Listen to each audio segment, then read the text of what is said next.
my bloody temperature gauge in the car. Yeah. Oh, and how's how many fucking trails there? Oh, I tried still this morning. All night. No one, you won't see them down.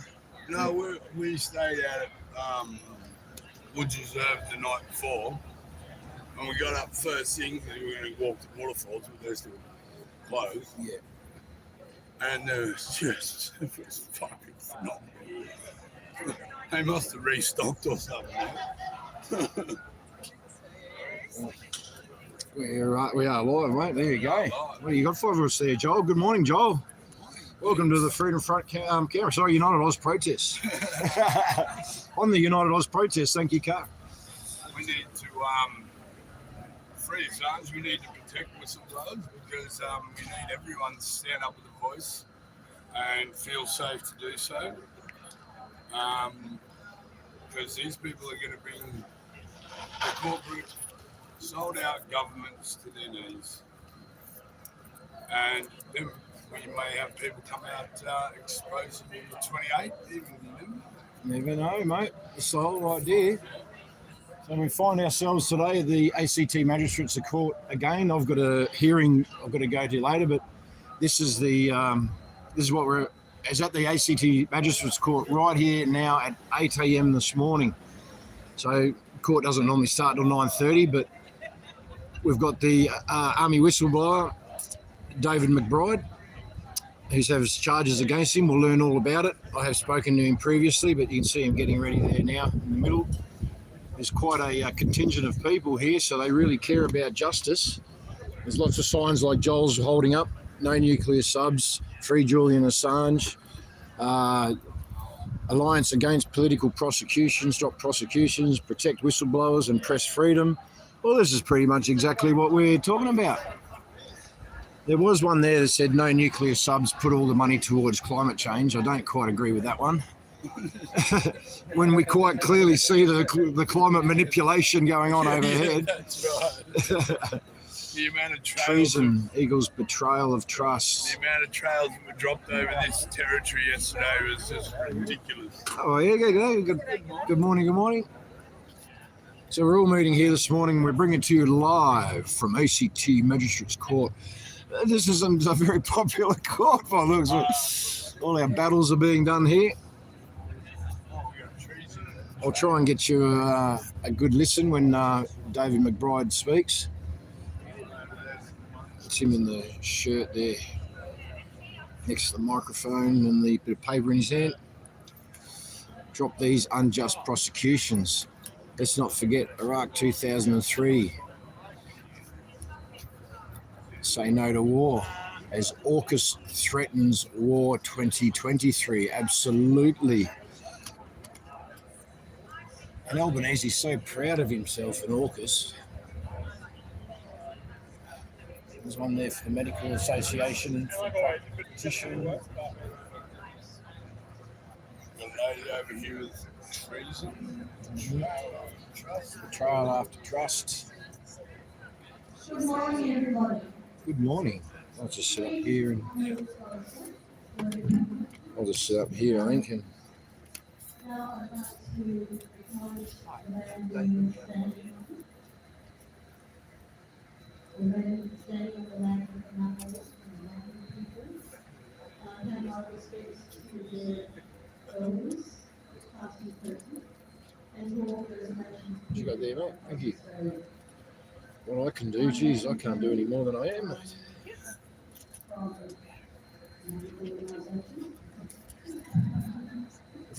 Write a letter to the tabloid trash magazine, Camp Times.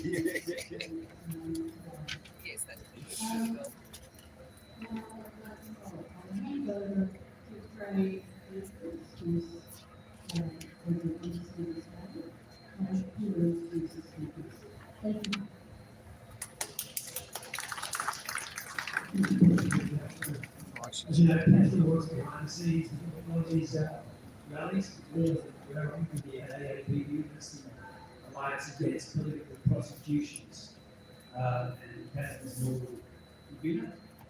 And we're very strong, very strong, so we're very happy to be a part of this group.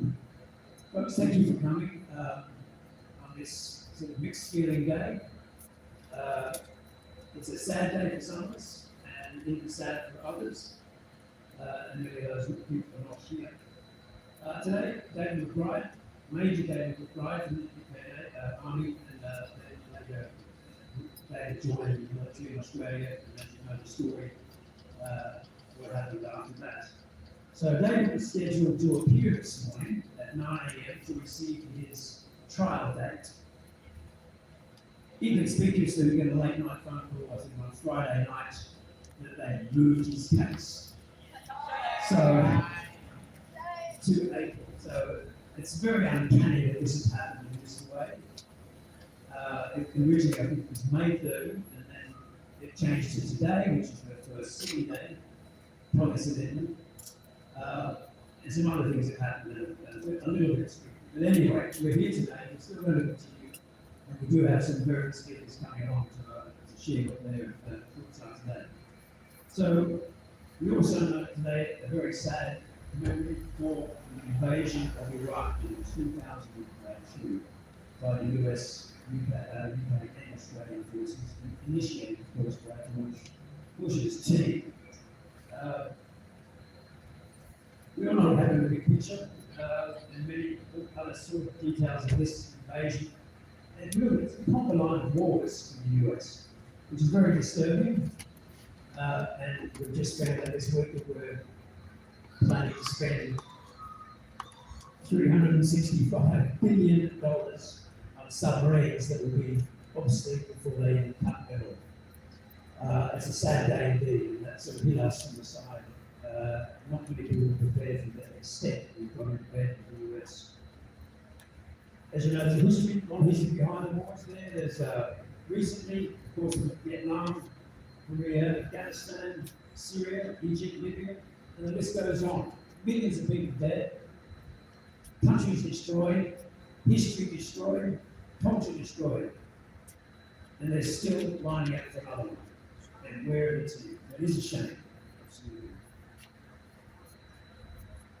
So the conflicts obviously have great fingerprints of the US all over, as has this latest one, Afghanistan, Iraq, and now we're concerned about the situation in Ukraine, Russia, and of course China, Taiwan, and others. So we're right in harm's way. We have to thank the Morrison government to start this and our local signing. Not happy about that at all. Anyway, we have a treason. special guest today, Jordan Steele John, Senator, and he's turned up this morning and we'll pop over and share some thoughts with you. So welcome.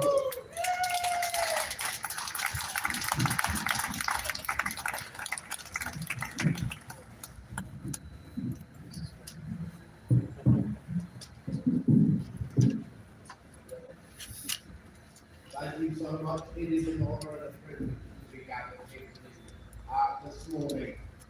In front of the ACT law courts, and I want to acknowledge at the outset that we are gathered here today on First Nations land and pay respect to elders past and present of the Ngunnawal and Ngambri people. We gather together to speak of the importance of preventing war, and the importance of supporting whistleblowers, and the importance of an independent foreign and defence policy for Australia. We must remember that the reality of Australia's colonisation of its invasion was one of war against First Nations people, a war which continues to this day and whose effect traumatises First Nations people to this day.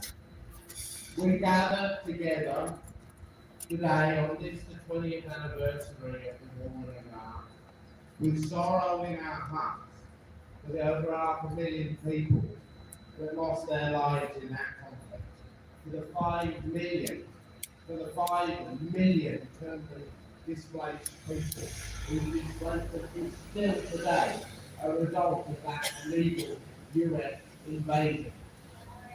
And with sorrow in our hearts for the over 5 million orphans created by that illegal war. We gather in solidarity with brave Australians like Julian Assange, like Richard Boyle and like Major David McBride. So in the face of all the power and the privilege of Australia's political class, in the face of the weight and the pressure and the intimidation of all those in positions of power who would have sought to keep secret the crimes of our government, the complicity of our administrations in the crimes of others, instead bravely spoke out, called out crimes, spoke and campaigned in the name of truth and in the name of justice. We are today here in solidarity with them.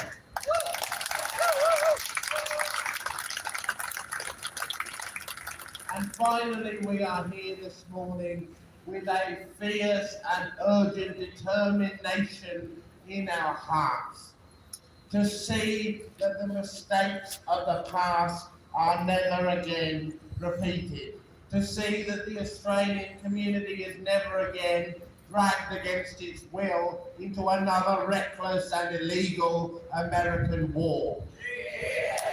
US Inc. To see that we as a community are never again forced to put our children in the firing line of another illegal, reckless American war.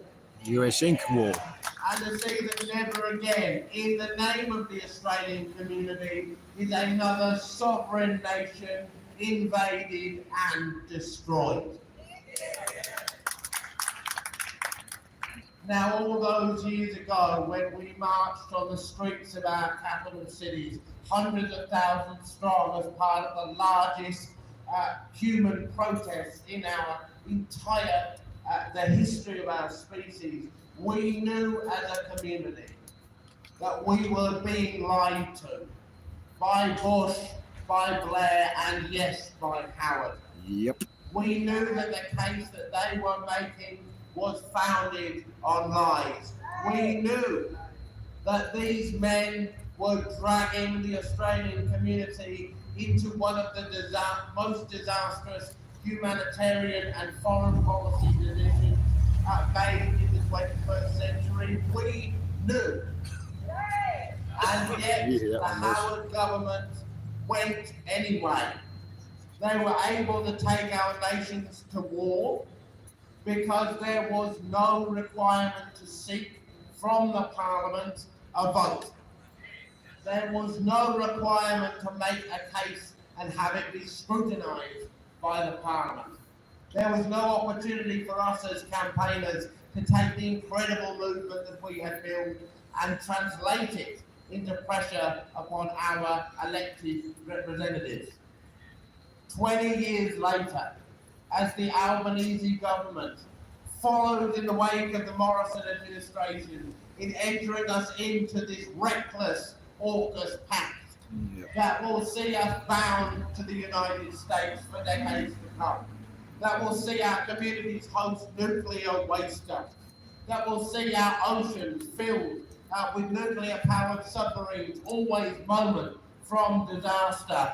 Now more than ever, we must see war powers reform. There can never again be a war in the name of Australia without a vote of our Parliament. That's good to know.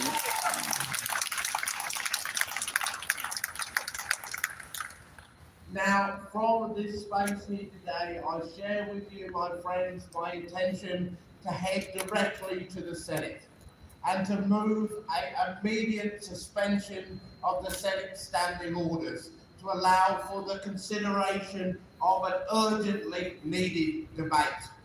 A debate which will fully encompass the need for our leaders to learn from the lessons of the Iraq War, the need to acknowledge those 500,000 dead, to acknowledge those 5 million displaced, to acknowledge those 5 million orphans who are a result of the decisions made by the Howard, Bush and Blair administrations, and to call on Australia never again to enter an illegal and unjust war. And critically, to bring every soldier currently serving in Iraq on operations in Iraq home, because the Iraq war for Australia has still not ended. We still have troops in Iraq under Operations Accordion and Operations Okra, and that is absolutely unacceptable. So I will be moving immediately with my Greens colleagues to bring on that debate and to challenge the government, to engage with the reality of these lessons and to join with the Australian community in pursuing a peaceful defence and foreign policy here in Australia, so that we never again see a situation where our community is dragged to an illegal war at the hands of the Americans. Yeah, there seems to be a lot here that we can be aligned with. Some of the wording. Finally, I want to say this. I want to call once again on behalf of the Greens movement for the complete dropping of the charges against Major McBride. Major McBride and Julian Assange together represent two of the bravest Australians to be seen in the 21st century. They should be celebrated as the fearless champions of truth and justice that they are. The prosecutions must stop. The weasel words must stop. The government must join in solidarity with its citizens who have shown such courage in confronting the crimes of past administrations. Thank you for your continued work. Take hope in your hearts that we can and will succeed in our work together to safeguard peace, to ensure that our sons and daughters are never again put in harm's way. We are the ones who together, if necessary, will relight the fire of the Australian peace movement. We'll challenge the US hegemony and we'll challenge any and all governments who would seek to put us in the power of the United States of America, intent on pursuing war and violence in the world. Thank you so much.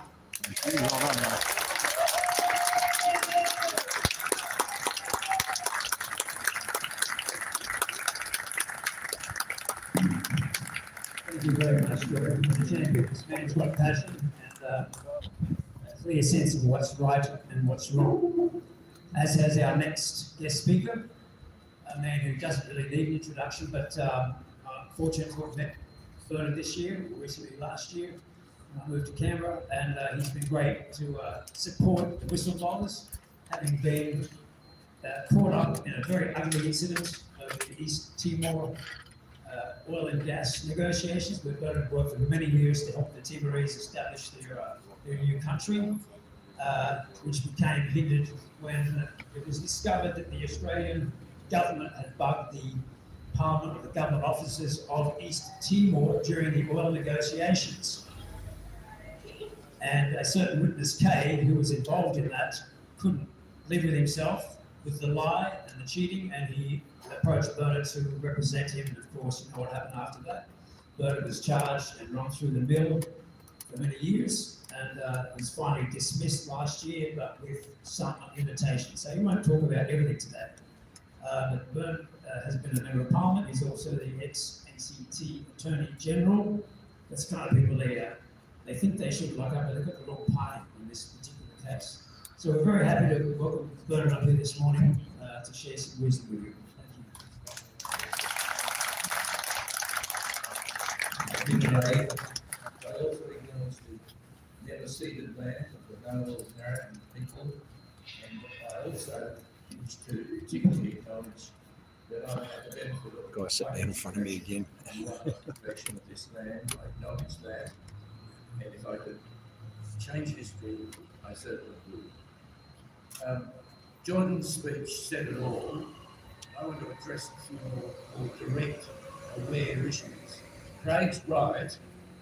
The Attorney General, Mark Dreyfus, stopped without consulting Commonwealth Director of Public Prosecutions, I believe, the conspiracy charges and other charges against me.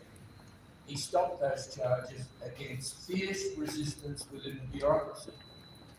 It was a half victory by Mark Dreyfus, courageous itself, but the bureaucracy, as ever, the very powerful, insidious national security group of bureaucrats in his town, maintained and secured the maintenance of all of the orders the District Court issued against me and witness K. Those orders have been maintained.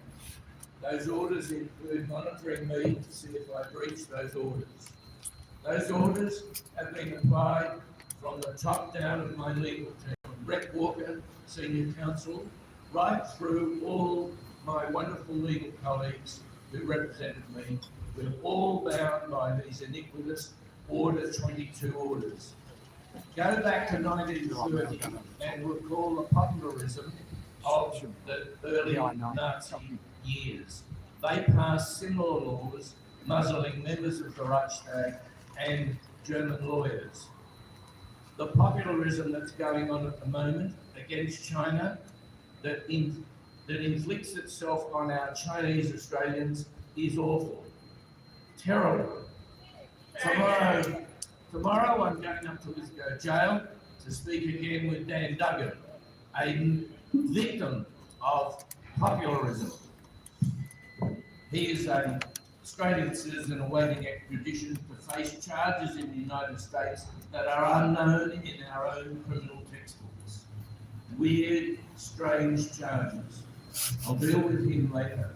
I want to talk about David McBride, Richard Boyle, and Julian Assange.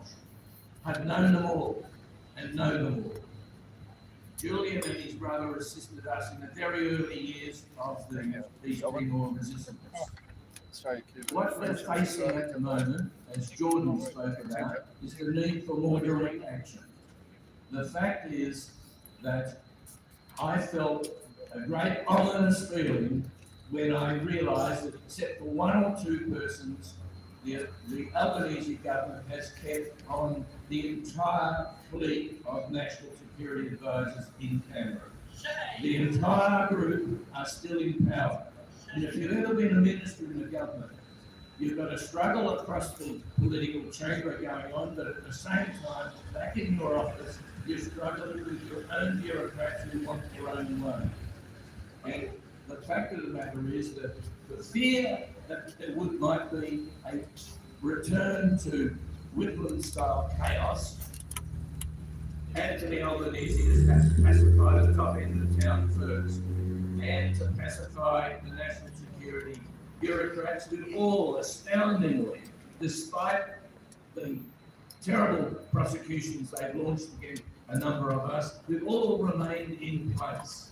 So what we have to do is to open up, politicise, and make sure that those advisors who really have enormous influence in this town, those top agency chiefs, those directors, those secretaries are accounted for. Before word of my prosecution got to any minister, the Secretaries Committee met. The directors of agencies met. And it's the finished product that is presented to ministers. Most ministers are ill-equipped to deal with this. I don't know much of the inside at the moment, but I know that Mark Dreyfus has taken on some very interesting, differently thinking staff. I can't say the same for other ministers. Now, where do we go forward? Well, Jordan's motion this morning will be dealt with on the numbers. You know that. We're not getting through in the federal parliament. We just can't get through. The Greens are doing their best. I see some of their front members here right in front of me. And David Shoebridge has been very, very helpful. But witness K remains without a passport. He remains in the shadows, punished. He was never a whistleblower. He was, if anything, a mutineer. like David, Major David over back here. And David McBride's matter is maybe like mine. Despite 60 proceedings against me, it never got to trial. And when it was dropped, there were sighs of relief, I think, across both sides of the political corridor. But they made sure that I can't tell you the terrible things that I could tell you if I wasn't subjected to the Christian border orders that have been imposed on me and Witness K. Witness K is another national hero you'll never know. You'll never know who he is. A good, decent Australian being punished in the shadows. We've got to deal with a wave of populism sweeping our country. It's war fever, the militarists in government. And if you knew some of these top bureaucrats, you'd understand their limitations. If you ever lived next to them, if you knew them, if you knew how their brains work, you would be appalled. And they are the people who are having such a profound influence on our country. So this morning I want to change tack. I started to think about the limitations of our political processes and whether we can achieve much on the Hill. I think we have to deal with this pernicious, evil bureaucracy in most parts. In some of the departments of state, they are gifted, talented, enormously dedicated people. They are mostly women, those people, and in human services and all those other issues. I am talking about the national security fleet of persons, some of whom, as David McBride will say, have never passed the ammunition. They've never had to front a jury. They've never served their country really. They've never taken risks. They've always pushed behind in the shadows. They are the people who need to be identified by our media. Some of them are. Some are being identified. Our laws of defamation are appalling in this country. I'd love to mention some of them, but I won't. But one of those senior bureaucrats lived next to my son and daughter-in-law. And I was at a barbecue a few years ago. And my granddaughters kept pet rabbits. I grew up on a farm. It's alien to me, but anyway, they kept pet rabbits. And a man walked in holding two little baby rabbits, and I didn't know him at the time, and he said, if they come in again, they won't come back. And anyway, then he erected a tall steel fence in the top block of Waniasa to keep the rabbits out. Here comes security. Despite the protests of neighbours, he had the power as a departmental head to get that his way. He put his steel fence up and then he moved to mug away.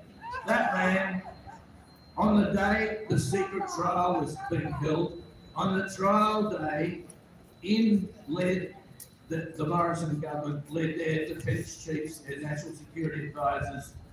The court was closed to everyone, and we had a secret trial. Gareth Evans sat next to me, supporting me. We reconciled.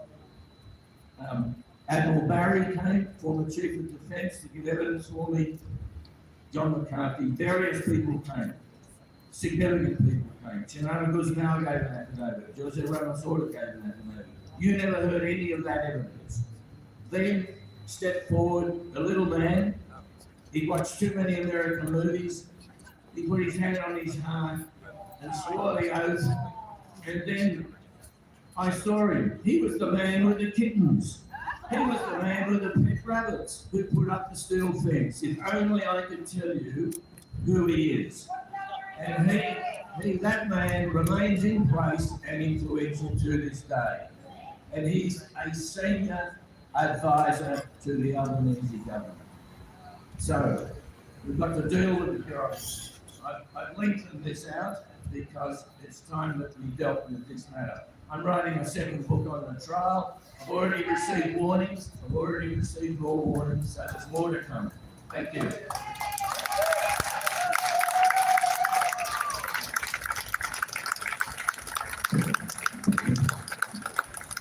Thank you, Bert.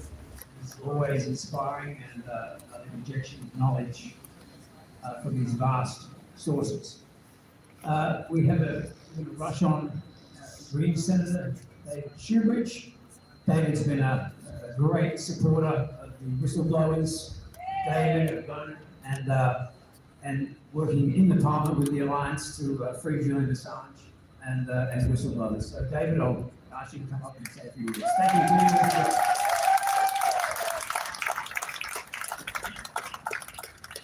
Well, I'd like to first of all acknowledge this is First Nations land we're gathered on. And we're at a place outside courts which are so often used to dispossess and disempower First Nations people and incarcerate First Nations people. Let's acknowledge how much work we have to do as a nation to walk together towards truth and justice for First Nations peoples. But I'm also here to be amongst you at this moment.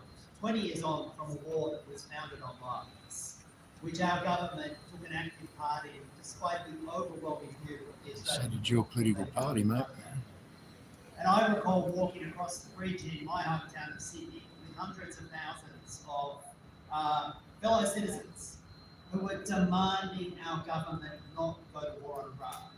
And we were ignored and marginalised and sidelined.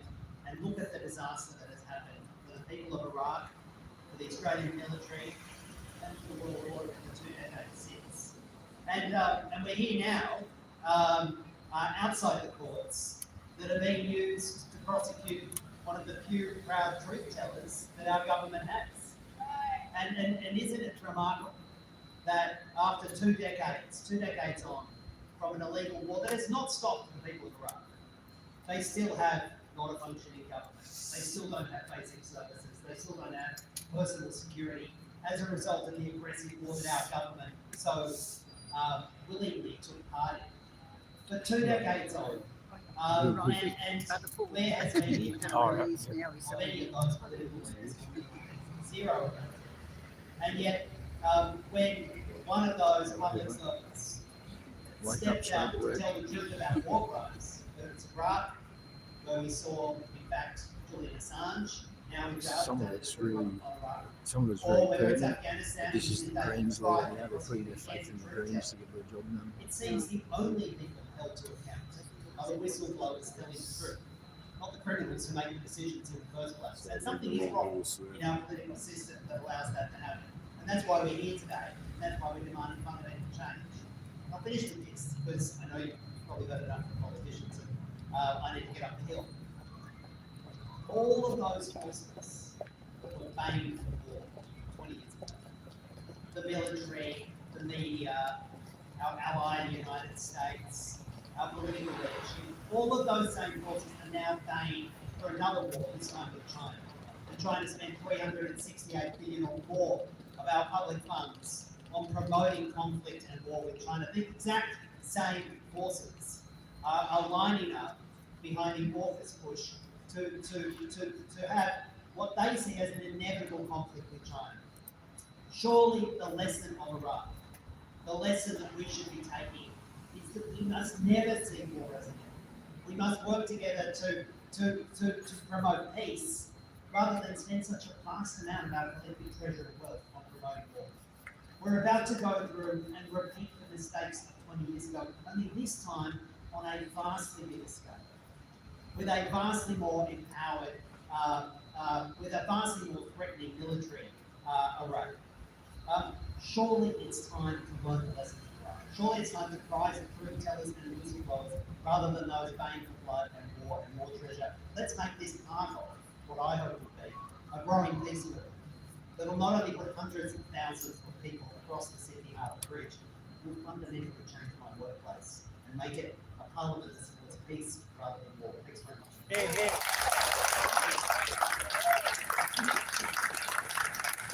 Thank you, David. It's sitting at 9 o'clock, so we can be deputy. Dr. Ryan, here, she may not have to get down here, so they're all sitting this morning at 9 o'clock. Our next, Dr. Sue Warren, she's a proud recipient of the OAM.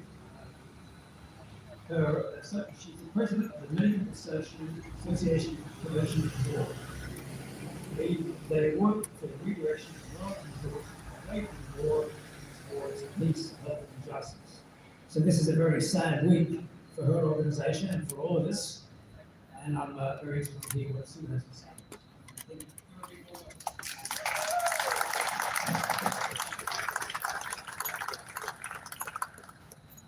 Thank you very much, Kate, and I acknowledge the importance of the country and of the role. I'm going to repeat some of what's been said because the truth is going out what we're witnessing in repetition, and they're not looking at how to trust. Here we are, 20 years on, with one of the most destructive and disastrous decisions our country has made. One of the most grievous violations of international law in the country. So where do we start commemorating this event amid all the war arguments going on at the moment? And as Senator Chambers just said, the events that we're witnessing in relation to AUKUS and Memorial are conducted by exactly the same nations. I'll mention one is Poland. Poland was there on March 20, 2003. But Australia, the UK, and the US now Polish in 2003 were rebranded as AUKUS. I think the observation that stands out for me most strongly in relation to the Iraq war is the absolute silence that relates to it now from our governments. The terrible silence is of the war in our country. It's sort of become unmentionable. As if none of it matters. The illegal invasion of the country, the destruction of law and order in that country, the virtual collapse of the military system in that country. And to remember that the military system and other sectors in Iraq have been totally devastated by decades of economic sanctions, largely imposed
Parliament that decides if and when we go together, not one person, one district.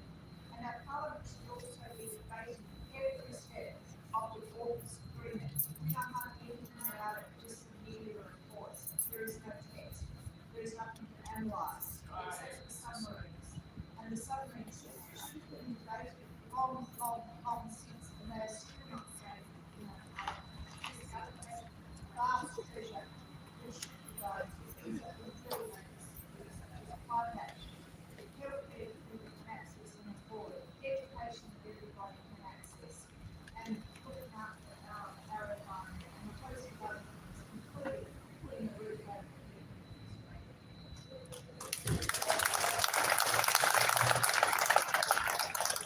The need for change goes far beyond the need for the House reform.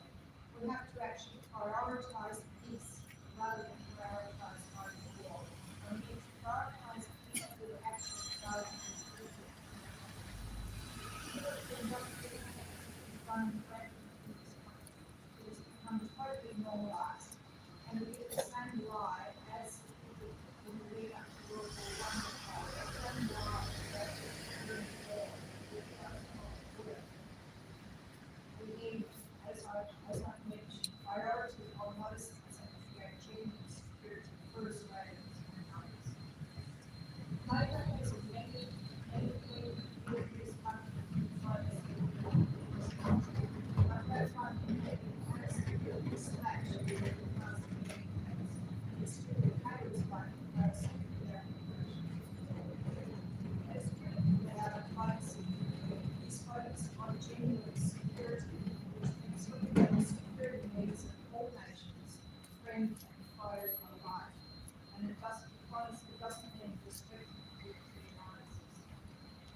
So please take whatever action which you need to turn things around. Please join my recruits.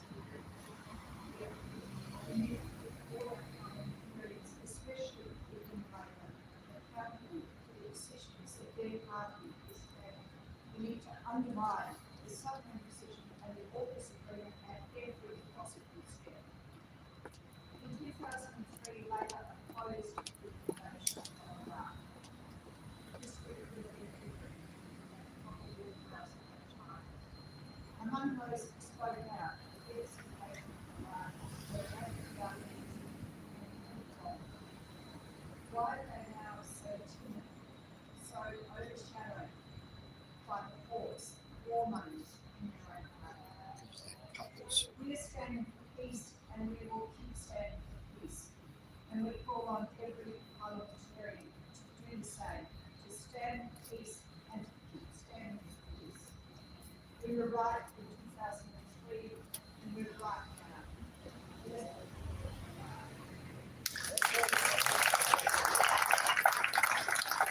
Thank you very much, Chris. It's obviously an emerging tragedy that's going on, and hopefully we can alter the course of history with people like you, people like Sue, who are activists in making this known. We have to spread our wings a little bit to get more people on board and lift this. Most people agree with us, agree with you, agree what's going on is wrong. But we need to get the butts out a little bit more. So that's the focus that we all need to work. I'm sure many of you know this conundrum, but we just keep fighting and we will win in the end. Short announcement from our convener, Catherine. Thanks. Now I think most of you will have received a leaflet about the Sunday rally, which is on the 2nd of April at 1 p.m. at Brilliant Place. Now we know that refugees are caused mainly by war, also by climate disasters. So we need to stop wars, we need to protect and look after the refugees. So I hope you go on to the 2nd of April rally at 1 p.m. at Brilliant Place. Also tomorrow morning, early, from 7 a.m. to 8:30 or 9, or you can come after 7 a.m., it's fine. We will be gathering on Melbourne Avenue between State Circle and Parliament House to greet the parliamentarians with banners and placards about the war and about the whistleblowers. So I hope someone who would be able to convene in our room. Thank you. If anyone would like to join our organisation or participate in our rallies like this on, talk to Catherine, myself, or Maria over here, just to give you details and just get on the mailing list. It's low pressure. We've got a very nice bunch of people who show up for our protest most week somewhere. Our next guest is the CEO of Get Up, a very active online group, and they've been a great source of inspiration for us in Australia. They're actually tackling big issues. They've used their ability, a company, an organisation, to use social media to get the word out, and I'm not sure of the membership, but we might share that with you.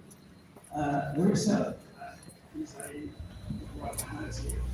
She's been very, very busy fighting for land rights, climate justice, First Nation justice, cultural heritage, and building strong relationships with communities across civil society.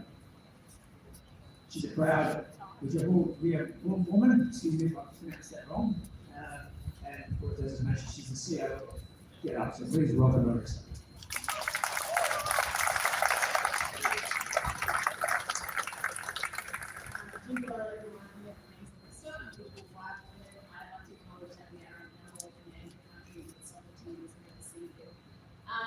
I'd first like to ask you the question whether or not you trust the government. No? No. And I think our movement now has over 1 million members. We've been campaigning for a long time for a fair and free democracy. It's really important to love this whilst playing our movement. For nurses who have raised the issues around what's happened to children on our route, it's so important. And I like to thank the Alliance for Australia and all the work for me as a First Nations woman, we've been campaigning for so long for truth-telling in this country, and the government really needs to change a lot of legislation to change whistleblowers, but we don't see that sort of stuff. We see, whether it comes to looking across this country the last 3 years, huge disasters and floods everywhere.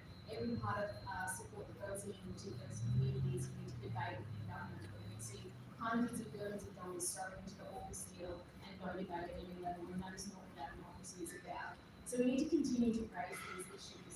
Our Get Up movement has been harassing the Attorney General and saying we need to drop these charges, but also making that we are turning up, showing that there's lots of people, that lots more people out there that need to understand what role whistleblowers play in our democracy and how they're not protected and how they are being prosecuted. So we talk about the protections that we need, and our movement is there doing that.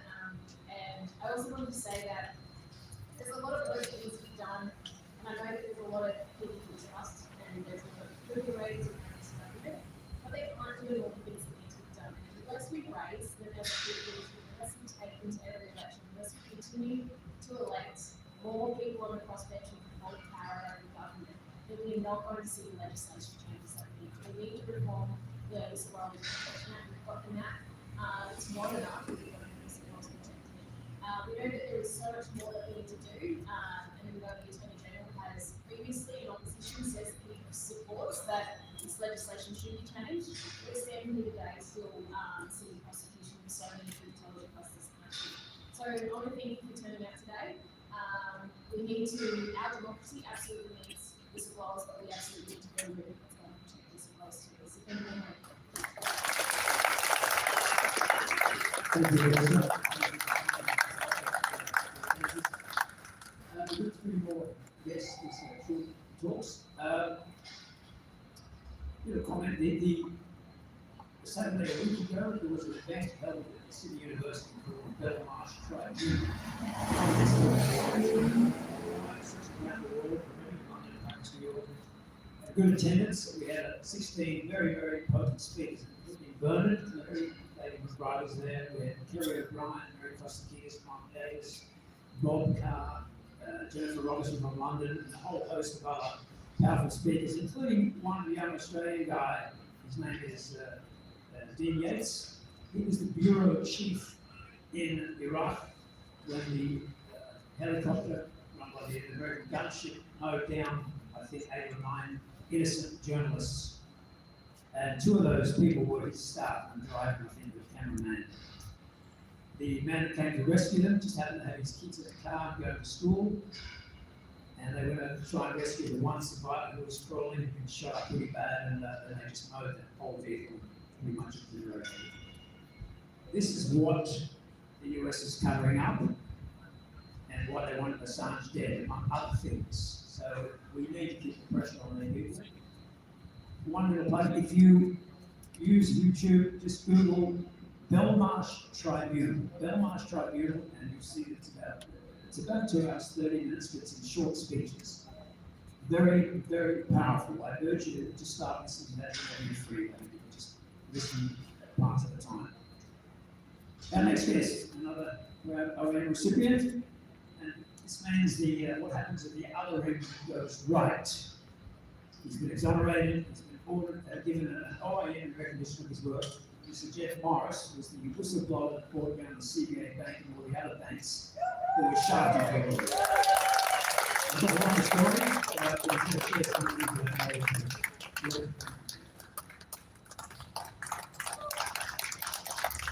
Thank you, Brad. Well, as you just said, I used to be a banker. I say used to be, I was a banker until I became a whistleblower. And that was the end of my career. But as an old banker, old habits die hard. Every morning I read the review. And I flicked through the pages. And this morning, there was a piece on page 16 about the Santos whistleblower who's finally broken cover. So it's funny, it seems like every time I look around now, there's another whistleblower, and they're all identified by the particular form of legal that they're doing. Well, and last week, I don't know how many of you saw this, but on the 7:30 report, there were 2 segments on whistleblowers back to back. One was a very fine man called Troy Stotts, who single-handedly has taken on the utterly corrupt banking industry, the misery of vote machines. And then there was another, and in fact, interestingly, Troy is running against Chris Giddens in the state election on Saturday.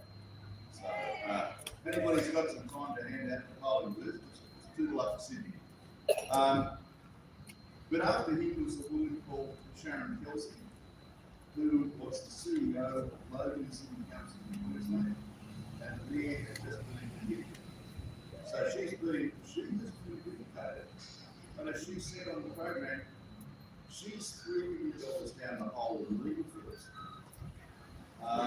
And the Santos whistleblower here said she can get $800,000 on legal fees. And yet the lawyer's telling her she's got 2 more years in court. Now, these massive legal bills are a function of the utterly useless whistleblower protections that were put in place by Mark Dreyfus. The last time he was Attorney General, they don't work. And as I speak to a lot of people who are thinking about blowing the whistle, and I say to them, forget the legal system. It's the valley of death for whistleblowers. You can't win in the legal system because they will bludgeon you into submission with big ticket litigation. They bring many frivolous motions. Troy Stotts spent over $1 million in legal fees dealing with all these motions that were brought by parts of New South Wales. And he lost his home. He had to sell his home. Sharon Kelsey's lost everything, standing up for the right thing. And as the Santos whistleblower said this morning, why on earth do people become whistleblowers under the current system? And it's a question I've been asking myself since 2008. But we do because it's the right thing to do. And even here today with us is another whistleblower that hasn't been broken cover yet. He's the fellow I call the energy whistleblower. He's come down to the ministry here today.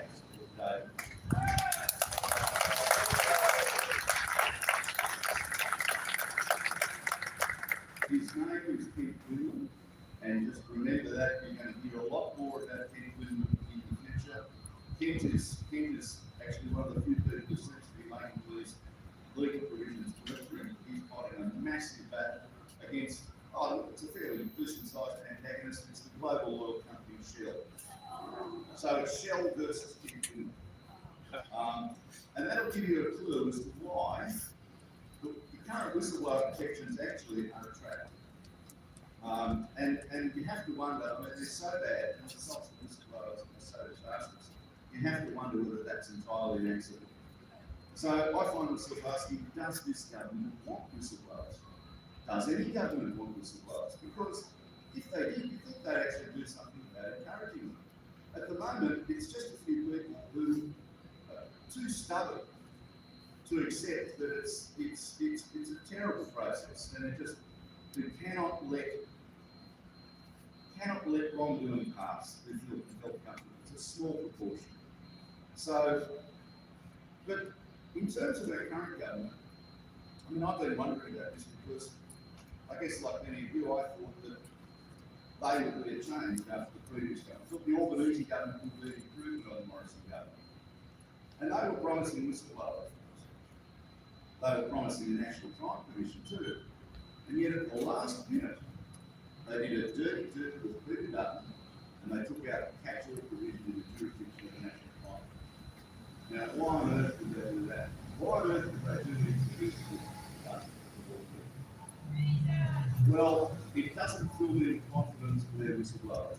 Let me put it that way. So, the final proof, though, or the final condemnation is, how on earth can the Albanese government talk about whistleblower reforms with a straight face while they themselves are carrying on the diabolical legacy of the Morrison government and actually prosecuting truth-tellers like David McBride and Richard Boyle?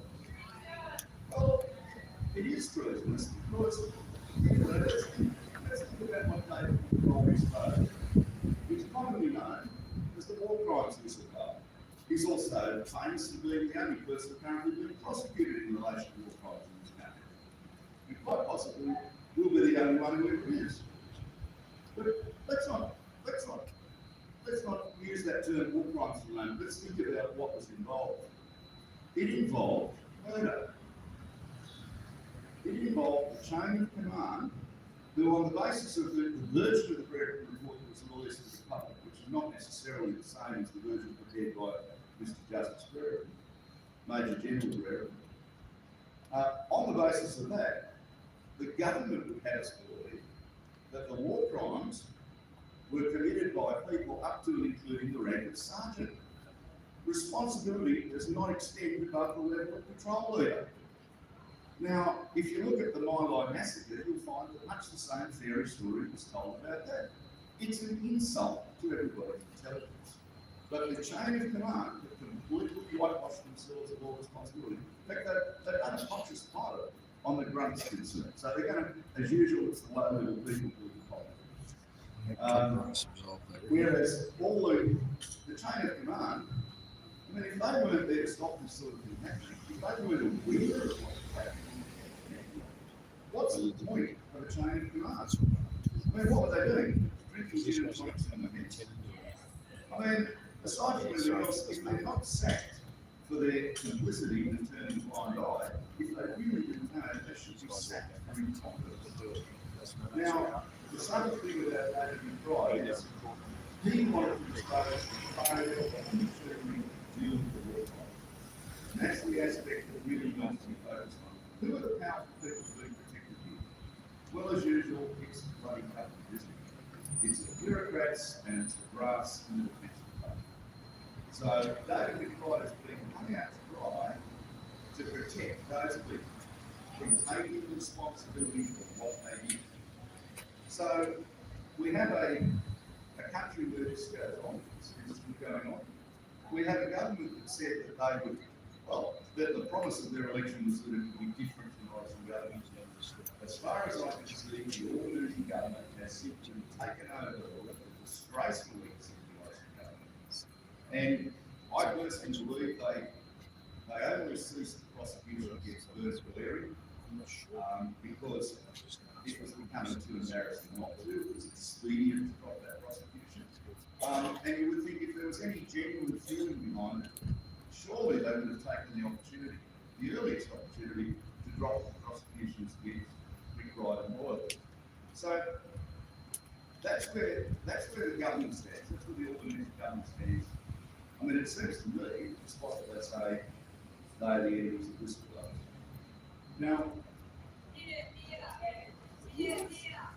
we whistleblowers are banded together. So we find that we're all attacking different aspects of the same problem. And a few years ago, when it was launched about my journey by ADF Whistle in 2019, I spoke at the launch and I said, I have come to the conclusion that this country was being run by a corrupt network. That all of our institutions, public and private, were to a greater or less degree corrupt. Who sits at the pinnacle of that? The federal government. And to combat that, we whistleblowers have banded together. So that's why some of us here today have voice box up this issue. The manual response retired early, Executive Chief Inspector Fox is a member of our network, and we tell them, and we're working this through, and we talk. And the conclusion we've come to is, and I think this question has been raised earlier, how do we deal with rampant corruption in this country, which is endemic in our system of government? And I think the solution, I think Troy has shown the way that is whistleblowers, I think, have to start running for Parliament. And actually, funnily enough, Andrew Wilkie did this years ago.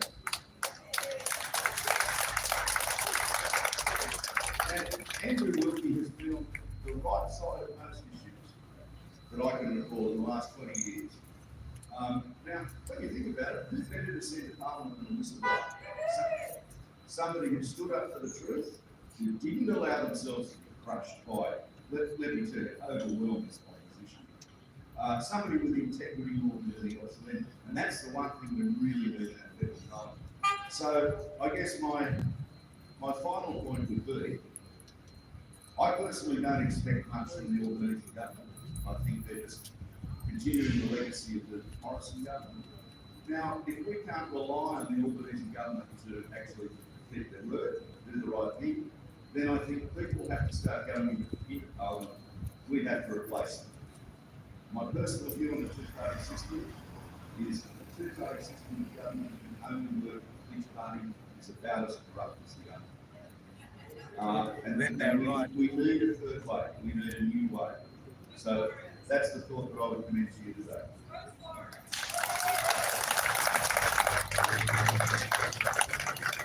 Thank you, Jeff, and also congratulations to the OIM Executive Board this year in January.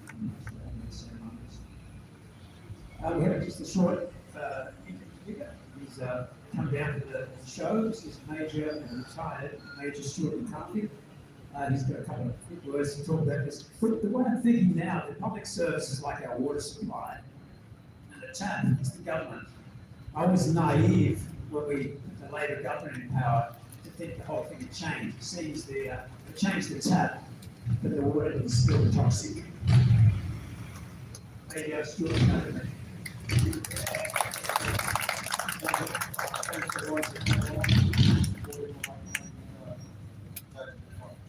Very briefly, I'm retired. I served with David in Afghanistan in 28 during a 28-year-long literally all over the world. A few minutes ago, we heard from Bertie Mallory and also Senator Shoebridge, who both touched on a very important issue. It's right at the heart of the problem we have in this country at the moment. The lack of accountability on our political, executive, government, right back to and including the ministers of the day, back during the period when the events that have now led to David's prosecution.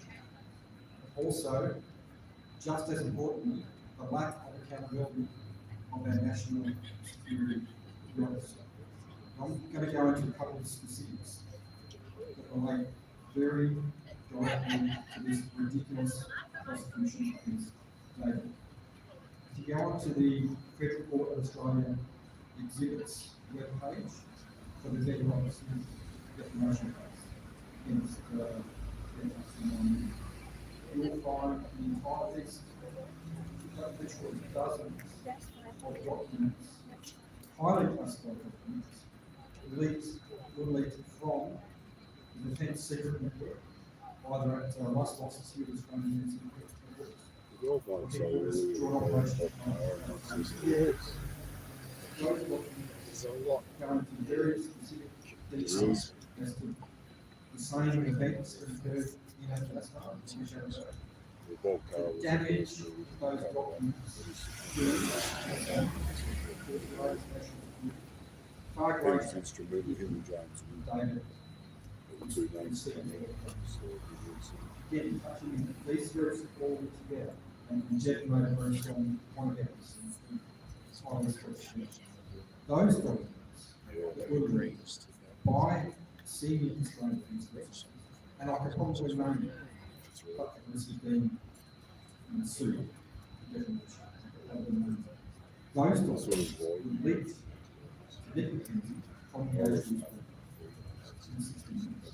for the specific purpose of measuring ridiculous sergeant ships we didn't know.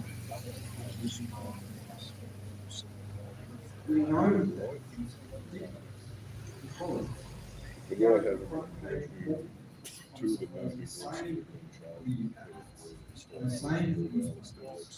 within days of some of these same incidents occurred in 2010. both of those men were border of Australia. But then Minister for Defence And they still, as far as I know, they haven't had was told that on the script because they were not worthy of it. by name, President of Afghanistan on the 3rd of August 2012 told the Minister for Defence, Stephen Smith, the specific names of individuals who were killed in those days. Here we are a decade later, and this ridiculous sergeant truth we didn't know defence continues. It is laughable, it is ridiculous, and it is a complete and utter travesty.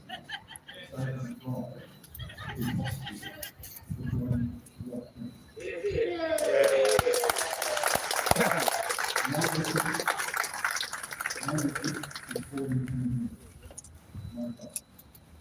if there are criminals to be prosecuted for these events that happened in Afghanistan, they are the senior leadership of this country, and they are the Minister for Defence. They are here, they are in Canberra, they're muscle officers, they're not in Parliament right now, they have previously served. One of them is now High Commissioner, Vice High Commissioner in the United Kingdom. Mark been asked in writing to drop this ridiculous prosecution against David McBride. You've done the right thing. I applaud you for that, for dropping the charges against David McBride. Let's get up, show some integrity, do the right thing, drop this ridiculous prosecution against David McBride. Thank you. Close the 28. Thank you for your patience and attention. Interesting talks today. We do have a short event after. So always going to have the performance immediately after. You all know about David. He's been at the punching bag of the defence, the government, and the legal system for several years, but he's still here.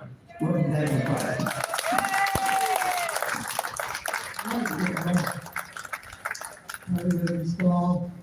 I'm all of the, as usual, the light entertainment. And the first thing I want to start with, in case I forget, I just want to thank everybody. Look at everybody who's holding a banner, standing here hour after hour. You've been coming here for 4 years in the cold, where there was like half a dozen of you to begin with. And the good news is I can say we are going to win this. We are absolutely going to win this. And as Jeff said, like Jeff, I'm a news junkie. I read everything. You might have seen me tweet every now and again. And whistleblower, the word whistleblower in positive terms is used more and more. I noticed that too. Jeff and I had been spoken about that the last couple of months. We saw more and more Santos whistleblower, such and such a whistleblower in relation to child abuse down in Tasmania, or down as another one in Victoria I read this morning. I believe courage is contagious, and people have seen Jeff. I saw Jeff. Jeff inspired me. Richard was inspired. We all inspire each other. You inspire us. You know, I may have been a punching bag for the prosecution, but I would not be alive if it's not for you. Everybody that turns up today is a whistleblower. You know, we are all whistleblowers in the sense that you play a part. By being here, you keep me alive, and I'm the sort of point man to a certain extent, and I'm well equipped to be that person, but I cannot do it without you. I cannot do it without, not just because you're here with your banners, but because you care. You care about the law. And even though we are a kind of minority, in the history of the world, we will always be the idealistic, the powerful minority that wins the day. You know, the battle of Britain, a handful of young 20-year-old pilots saved the day. The 300 Spartans, it is something to be proud of, to be that minority that says, no, we will not move. I will not take a step back. That's not what the law says. It is a fantastic thing. You will be so proud. I know it doesn't. I don't even know quite how we're going to do. But Bernard Cleary's got a very good plan, and I'm sure it's going to work. So thank you, Bernard. I think, you only have to, our cases are separate. Bernard can't talk about his case, but I can. And what are they going to do? Put me in jail. And allegedly, this is what something. It's you have to, because it's so comical. Some people say what happened was that security services were meant to be looking after our security. Folks, the officers of a very poor country who were meant to be protecting, in order to give the information to an oil company who turned out to be big donors to the political party, and then the minister ended up getting a job with that oil company with his chief of staff, a good many.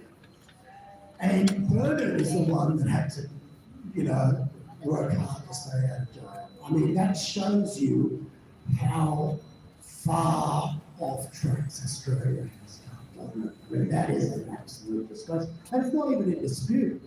They're not even saying that didn't happen. I mean, it's clear that did happen. And yet, Bernard hasn't been given a knighthood. He hasn't been given $20 million. He hasn't got a statue outside the court. He used to be the attorney general. It is a disgrace. And you guys will get that, but the idea that the rest of the government. So I want to put that pressure, because as Bernard said, while we know about Alexander Downer, and for every Alexander Downer, there are 10 corrupt APS people behind you. We saw that in RoboDebt. We had a crappy secretary, but then people scurrying underneath her to do whatever she wanted, because they cared more about a free lunch than integrity and honour. And we need to get more RoboDebts. You people get that, but we need to search out the people that all they care about is another entitlement. I know people in defence. Some people do in defence because it was the public service department with the highest, highest weekend pay or something. It never occurred to them that they might have to go to war and perhaps get killed fighting for their country. And that's why they can't understand me. They can't understand why I would go to jail and give up my lunch money. Because they're the wrong people. There are too many of the wrong people, and we need to sort out who actually cares about the law, who actually cares about ethics, and we need to get rid of it. And I reckon we will. I don't want the drop the charges, because the only way this is going to blow up for them is if they go to court. I mean, if they just look what happened earlier, they drop the charges against him and they live to fight another day. As far as we know, there's a witness NNOP in jail. You know, maybe they're dead. We don't know what they're getting up to. We have to take this dragon on. Turn that off at the end of it, mate. Yeah, put it in a car or something like that. We have to do this. And we have to fight them to the death, because it's no good me staying out of jail and there being another McBride, another, Canary, another Assange down the track. We have to stand up for our children. We have to stand up for our children's children. Speaking of which, the AUKUS deal gives up Australian sovereignty, and it's an absolute disgrace. Anthony Albanese, I've got two theories about him. One is that they've got some terrible, terrible information that they got from the National Security Organisation, which they're holding against you. Or a year ago, when they had that terrible car accident with the Range Rover, there was a body swap, and that's why he lost so much weight. Maybe the real Anthony Albanese is in a Colorado high security prison, because this guy in the lodge has totally sold out, along with the real Penny Wong, who's in the cell next to him.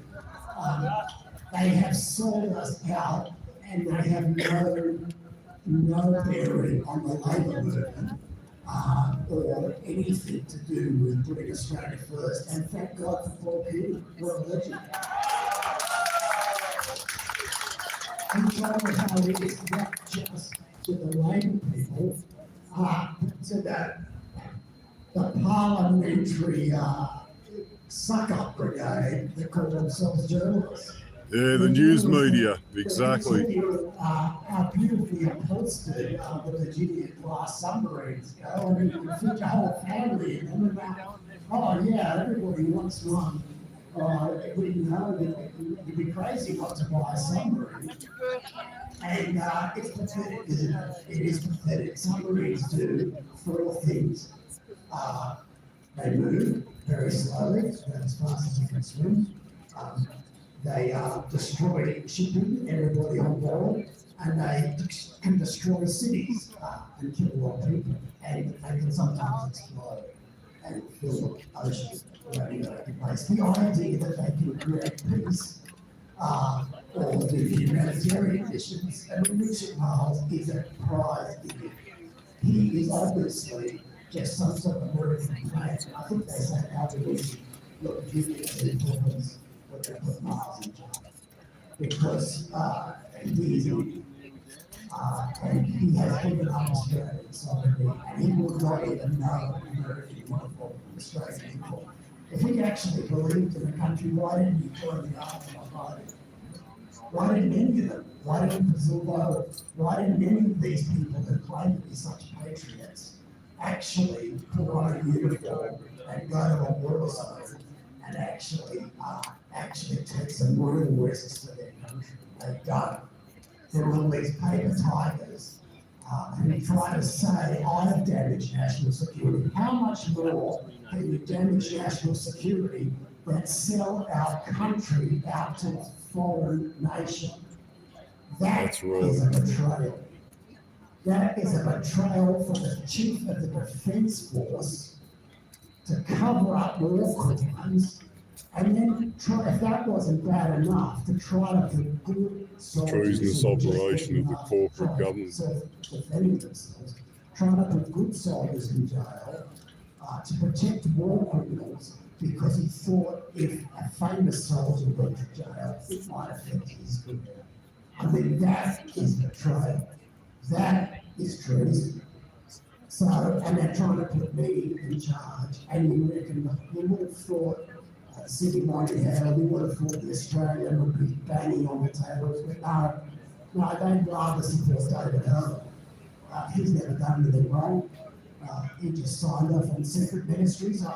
Why would you get legal advice on something like that? You know, the country is in a bad way. However, I'm not depressed about it, I'm optimistic about it. I don't know how we're gonna live, a little bit of non-real magic maybe, but we're gonna, we will live. This time next year, we will all be talking about how we win, and everybody else in Canberra around Australia will be pretending that they were here with us today, because they will want to get in on the bandwagon. So thank you so much to everybody, and yeah, we're going to win. Keep it up.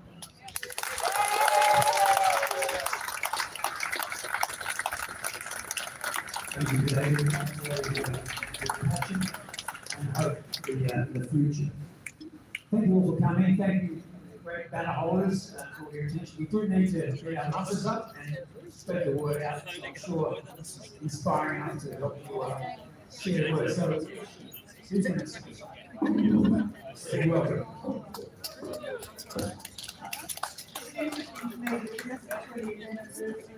This is a song that I wrote 9.5 years ago, and it's called May Peace Prevail on Earth.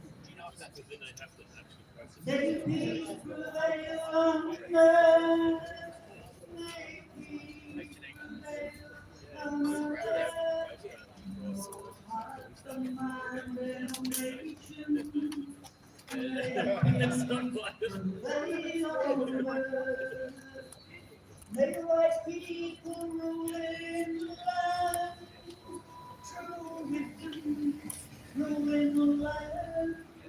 Your heart, your mind, and our nation, may wisdom rule on earth. May peace prevail on earth, may peace prevail on earth. In your heart, mind, and nation, may peace prevail on earth.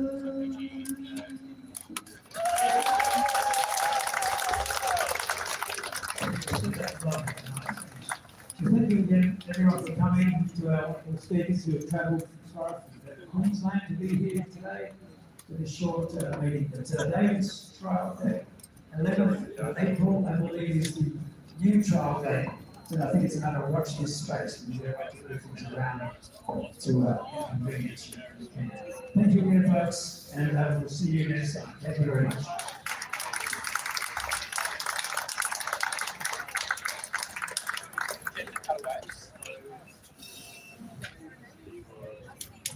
And if anyone would like to get on the list, the Alliance Against Political Prosecutions, please come up and we'll give you your email address, and that same stuff to you when we're going to do something.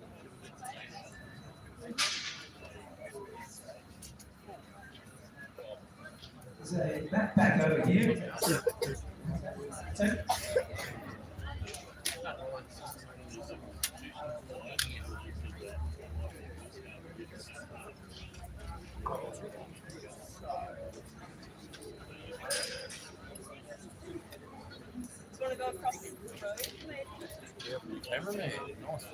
Yeah, man. I said I'd look after it for Dan while he went in. There he is. I tried to duck out of the shot. A noble flag bearer.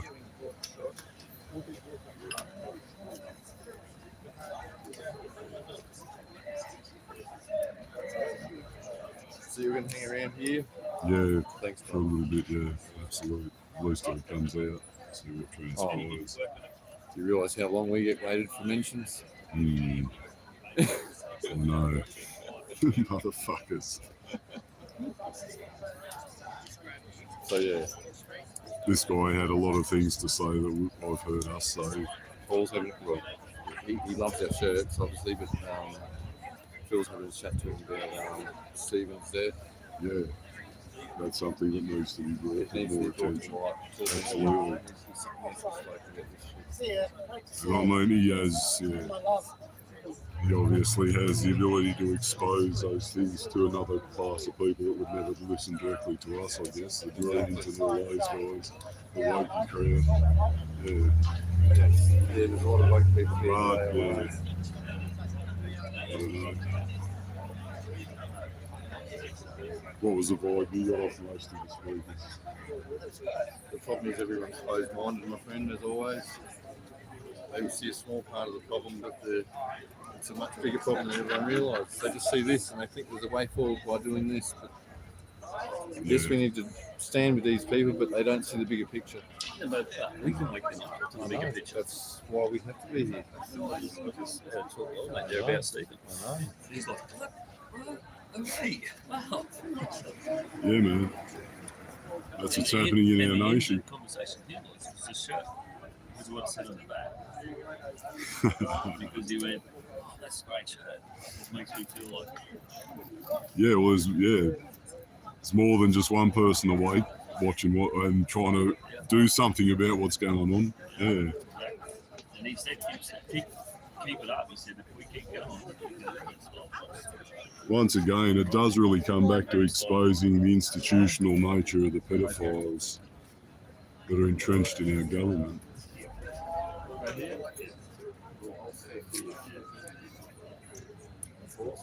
ABC, TV.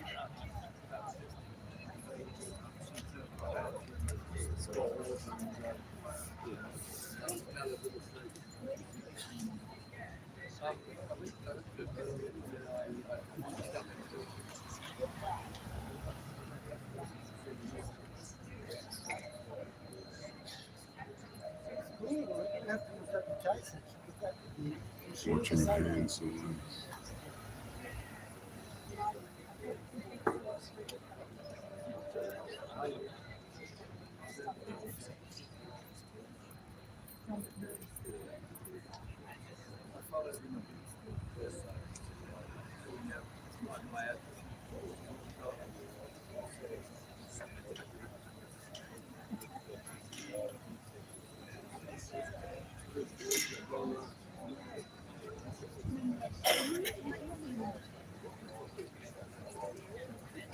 Hi, Fabian. Yeah, good, thanks. Thanks for coming out today.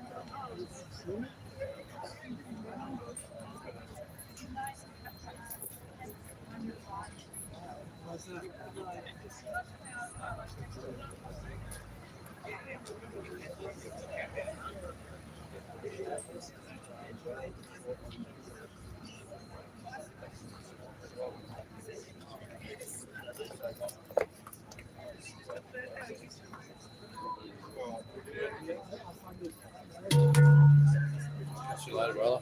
Take it easy, my brother. Yep. Yeah, are you going to let me know about? Yeah, we'll ask you. Yeah, if you can let me know if this is. Sorry? I'll have to organise before I leave.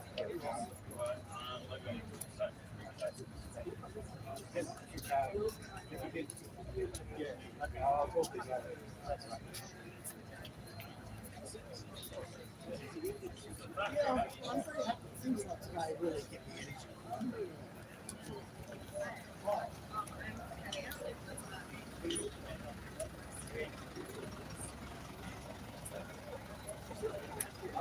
I'm exempt from the job, sir.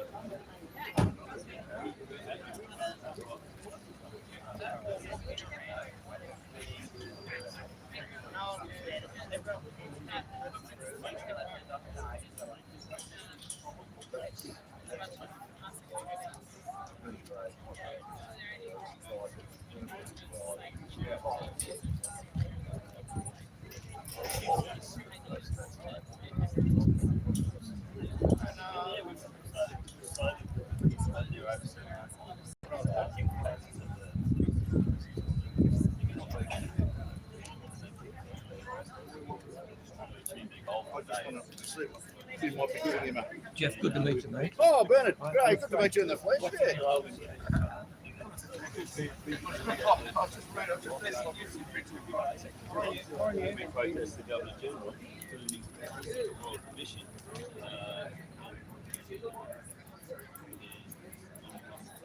I guess it's time to sign off then.